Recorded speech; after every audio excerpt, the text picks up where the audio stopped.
The diplomatic chamber aboard the Sovereign Council's orbital station hummed with tension. Anna stood at the viewport, her crystalline blue skin refracting the light of Earth's sun into prismatic patterns across the polished titanium floor. Her four-fingered hands clasped behind her back, betraying none of the anxiety coiling through her neural pathways. She was Valerian, a species that had mastered faster-than-light travel 3,000 years before humans discovered fire. Yet here she stood, about to bind herself to one of them. Ambassador Anna, the council overseer's voice resonated through her auditory membranes. The human delegation has arrived. She turned from the viewport, her large amber eyes adjusting to the dimmer interior lighting. The overseer, a towering Crethian with segmented exoskeleton, gestured toward the chamber entrance. Anna's bioluminescent markings pulsed once, an involuntary display of stress that she quickly suppressed. The Treaty of Proxima Centauri was clear. To prevent the escalating border conflicts between the Galactic Collective and Earth's expanding colonial sphere, a union between species was required. Not merely symbolic, but legal and binding. The humans had been in space for barely 2 centuries, yet they had already proven themselves frustratingly unpredictable. Their technology was primitive, their lifespans laughably short, their bodies fragile. But their tactical aggression and their inexplicable ability to survive impossible situations had made them a threat the collective could not ignore. Anna had volunteered. It was her duty, her honor. She was a xenobiologist, one of the few Valerians who had studied human culture extensively. She understood them better than most, or so she believed. The doors irised open with a pneumatic hiss. Lewis McKenna walked into the chamber like he owned it. Anna's first thought was how utterly ordinary he appeared. He stood perhaps 1.8 meters tall, with brown hair cropped short in the military fashion, and eyes the color of Earth's oceans.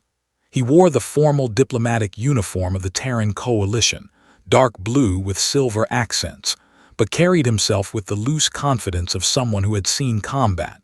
His genetic profile indicated he was 32 Earth years old.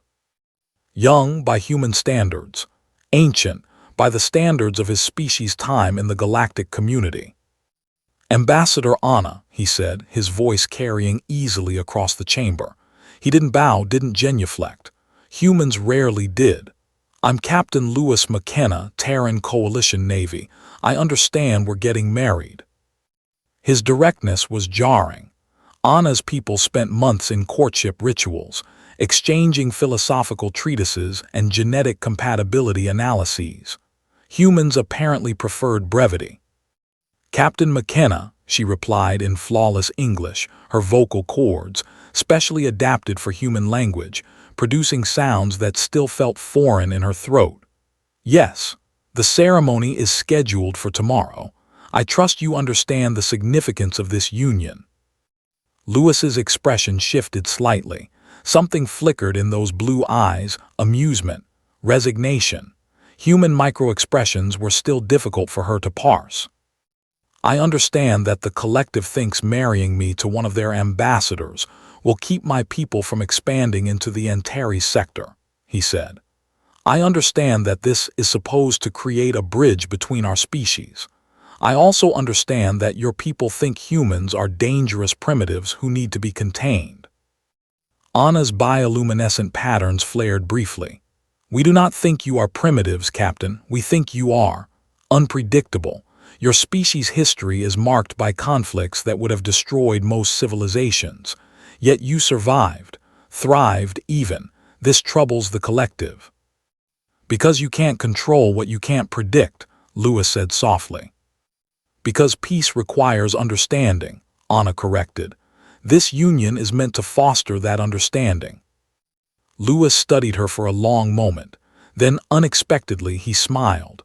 Well, Ambassador, I hope you're ready for this, because humans don't do anything halfway. The ceremony took place the following day in the Grand Assembly Hall, broadcast across 50 star systems. Anna wore traditional Valerian bonding crystals woven into her hair like sensory tendrils. Lewis wore his dress uniform. The vows were exchanged in both English and Galactic Standard, witnessed by representatives from a dozen species. When it was over, Anna and Louis were legally bound, their genetic profiles registered in both human and collective databases, their union recognized across known space. They were husband and wife, two beings from worlds separated by hundreds of light years and millions of years of evolution. The political analysts declared it a triumph of diplomacy. The military strategists called it a necessary compromise. Anna called it her duty. Louis called it interesting. The first 3 months were an exercise in cultural collision. Anna and Louis shared quarters aboard the neutral station designated for their residents, a sprawling complex designed to accommodate both species' environmental needs. Anna required higher humidity and ultraviolet exposure. Louis needed Earth-normal gravity and oxygen levels.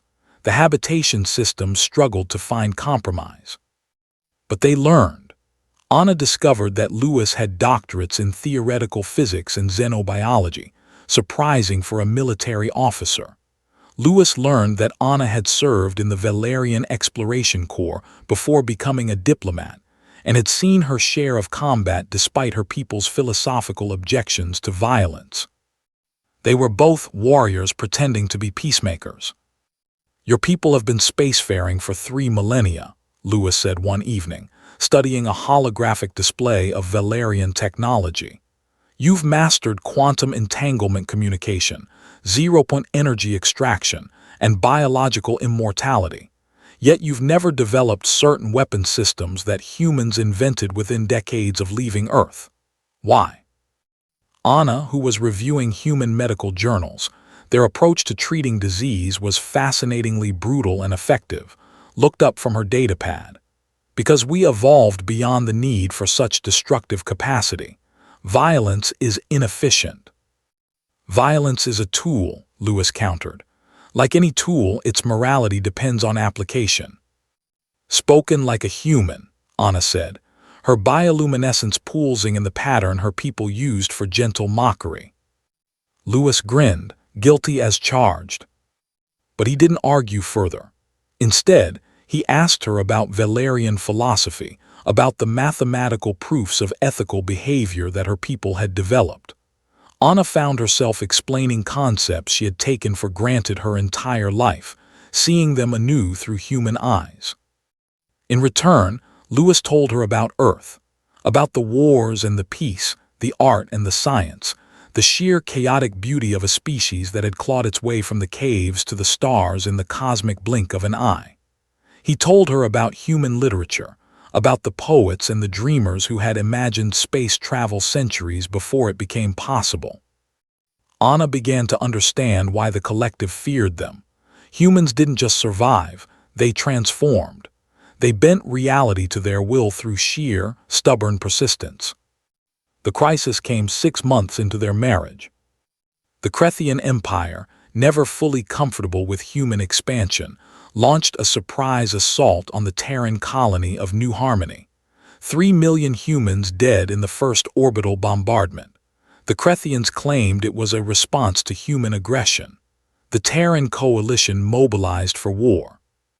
The collective, desperate to maintain peace, demanded that Anna and Louis intervene. They were the bridge, the symbol of unity. Surely they could prevent all-out war. Anna tried. She used every diplomatic channel, every alliance her people had built over millennia. But the Crethians were adamant and the humans were enraged. 3 million deaths demanded justice, demanded vengeance. Louis had been silent during the first week of the crisis. He attended the diplomatic sessions, stood beside Anna as she pleaded with both sides, but he said nothing. His blue eyes had turned cold, distant. Anna found him in their quarters on the 8th day, standing at the viewport, staring at Earth below. "Louis," she said softly, "the Terran coalition is preparing to deploy weapons that will devastate the Crethian homeworld. Billions will die. You must speak to them. You're a decorated officer. They'll listen to you." Louis didn't turn around. "What would you have me say, Anna?" Tell them that revenge is not justice. Tell them that peace is still possible." Now he did turn, and the expression on his face made Anna's bioluminescence dim instinctively. She had studied humans for years, had lived with this one for months, but she had never seen such cold fury contained in such perfect stillness. 3 million people, Anna, men, women, children, vaporized because the Krethians decided we were expanding too quickly, and the collective wants us to accept this, to forgive. "I want you to prevent genocide," Anna said. "The Krethians number in the tens of billions. The coalition's response will ensure that the Krethians never attack a human world again," Lewis interrupted. "Anna, my people don't want this war, but we won't tolerate the murder of millions. If the collective can't deliver justice, we will." Anna felt something break inside her. This isn't justice, this is extinction. Lewis's expression softened slightly. "No, it's something you've never had to understand. It's deterrence. The Krethians attacked because they thought we were weak, scattered, unable to respond decisively. They need to learn otherwise. By killing billions. By demonstrating capacity." Anna's translator nearly failed to parse the concept. "You would commit genocide to prove a point." "I would demonstrate overwhelming force to prevent future conflicts," Lewis said. "Anna, your people have never had to deal with existential threats. You evolved in relative peace, developed philosophy before you developed war. Humans didn't have that luxury. We learned early that the only way to prevent war is to make the cost of war unthinkable. That's madness. That's survival." Anna went to the collective council. She begged them to intervene to bring the Krethians to justice themselves, to prevent human retaliation. But the council was paralyzed by bureaucracy and fear. The Krethians were an old, established member of the collective. Humans were newcomers. The political calculus was complex. Too complex, too slow. The Terran coalition gave the Krethian Empire 72 hours to surrender the officers responsible for the New Harmony attack and pay reparations. The Krethians refused. Lewis disappeared from their quarters. Anna later learned he had requested and received reactivation of his military commission. He was aboard the flagship of the Terran fleet, heading toward Krethian space. Anna pursued. She took a fast courier ship, pushed its drives beyond safety limits, and reached the fleet just as it entered the Krethian home system. She hailed the flagship, demanded to speak to Lewis. When his face appeared on her view screen, she barely recognized him. The diplomat was gone. This was Captain Lewis McKenna, Terran Coalition Navy, and his eyes held the weight of command. "Anna," he said quietly, "you shouldn't be here." "I'm your wife," she said. "I'm the bridge between our peoples. Lewis, please don't do this. The Krethians have agreed to negotiations. The collective is finally moving to do what, Anna? Issue a strongly worded condemnation. Find the Krethian Empire, that's not justice, that's theater. And destroying their homeworld is." Lewis's expression hardened. "We're not destroying their homeworld. We're destroying their capacity to wage war." Before Anna could respond, the tactical display behind Lewis illuminated. She saw it, the Terran fleet deploying. Not weapons of mass destruction as she had feared, something else. Something the collective sensors couldn't identify. "Lewis, what is that?" He smiled, and there was no humor in it. "That, Ambassador, is something my species developed about 50 years ago. We've never had reason to use it. We call it the Resonance Cascade Generator." Anna's translator worked frantically. "I don't understand. What does it do?" "It's based on quantum field manipulation. We discovered that every planet has a unique quantum signature tied to its electromagnetic field.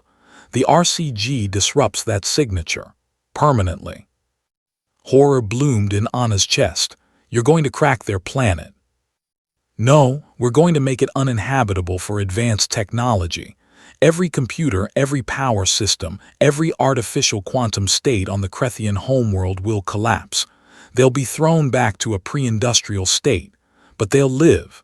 They can rebuild, just, without the capacity to launch orbital bombardments. Anna stared at him. The implications cascaded through her mind. The Krethians had billions of people dependent on technology for food distribution, medical care, environmental maintenance. Without those systems, Lewis, billions will still die. Fewer than would die in a conventional war, Lewis said, and far fewer than will die if we allow this attack to go unpunished. Anna, I know your people believe in philosophical solutions, but philosophy doesn't feed orphans. It doesn't rebuild destroyed colonies. Sometimes, the only language aggressors understand is overwhelming force. Please, Anna whispered, there has to be another way. Lewis's expression softened. I wish there was, but my duty is to protect my people. And right now, that means ensuring that no one ever thinks attacking human civilians is acceptable. The channel closed. Anna watched, helpless, as the Terran fleet activated the resonance cascade generator. The Krethian homeworld's electromagnetic field began to fluctuate wildly. Within hours, every advanced system on the planet failed. Within days, the death toll began to climb. But Lewis had been right about one thing. It was far less than a conventional assault would have caused. And the Krethian Empire, suddenly vulnerable, sued for peace. The war ended within a week. The Krethian government surrendered unconditionally. The officers responsible for the New Harmony attack were turned over to human authorities. Reparations were negotiated.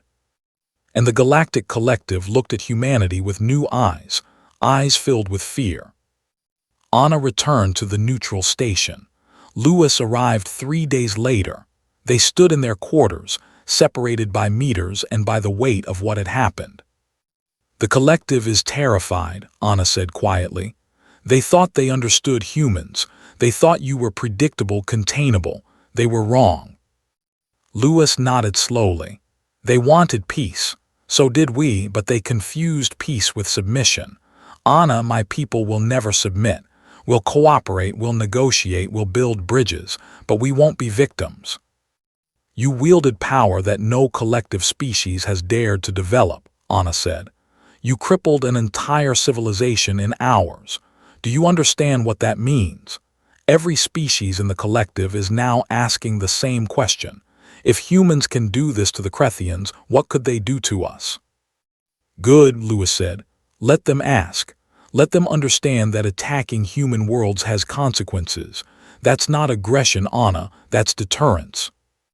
Anna felt tears forming in her optical membranes, a human response she had unconsciously adopted. I married you to build peace. Instead, I've helped you terrify the galaxy. Lewis crossed the distance between them. Gently, he placed his hands on her shoulders. No, you married me to build understanding, and now the collective understands. Humans aren't prey. We're not primitives to be managed. We're partners, equals, and like any equal partner, we defend ourselves. By demonstrating the capacity for destruction. By demonstrating the capacity for everything, Lewis said.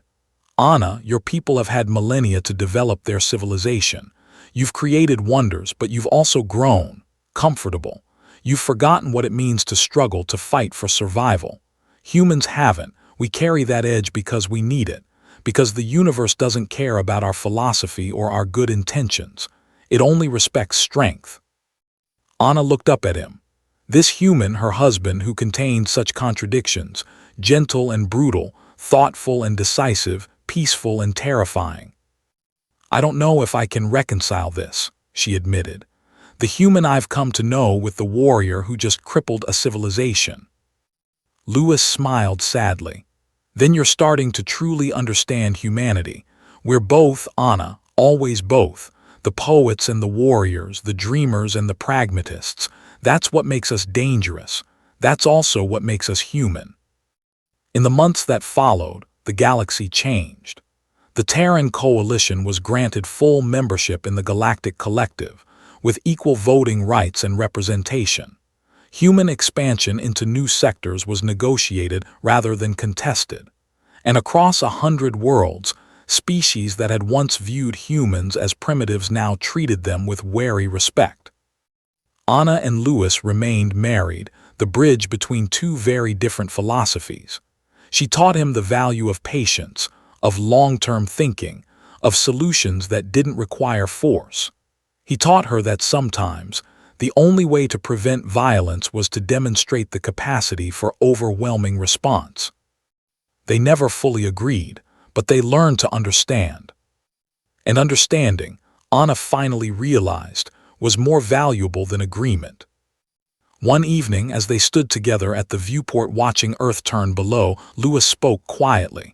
"Do you regret it, marrying me?" Anna considered the question. She thought about the terror she'd felt watching the resonance cascade generator deploy.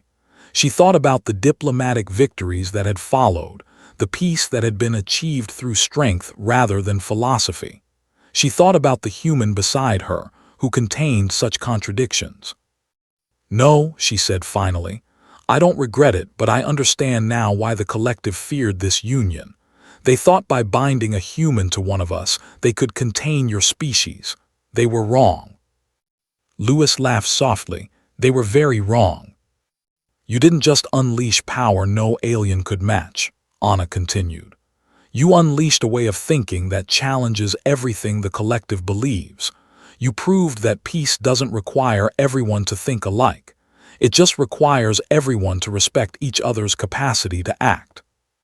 "Is that a Valerian philosophical conclusion?" Louis asked, amused. "No," Anna said, her bioluminescence pulsing in the pattern for affection. "It's a human one. I learned it from you." Louis put his arm around her shoulders, a gesture that had seemed strange when they first married but now felt natural. Then maybe this marriage did exactly what it was supposed to do, build a bridge. "A bridge," Anna agreed, "even if it's not the bridge the collective expected." Below them, Earth continued its eternal rotation, a blue-green marble that had birthed a species capable of reaching the stars through sheer, stubborn will. And aboard the orbital station, a Valerian and a human stood together, embodying a peace built not on similarity, but on mutual understanding of each other's strength. The collective had wanted to contain humanity through marriage. Instead, they had given humanity a voice in their councils, a partner who understood both their potential and their danger. It hadn't backfired, Anna realized. It had simply succeeded in ways no one had predicted. Which was, she supposed, the most human outcome possible. And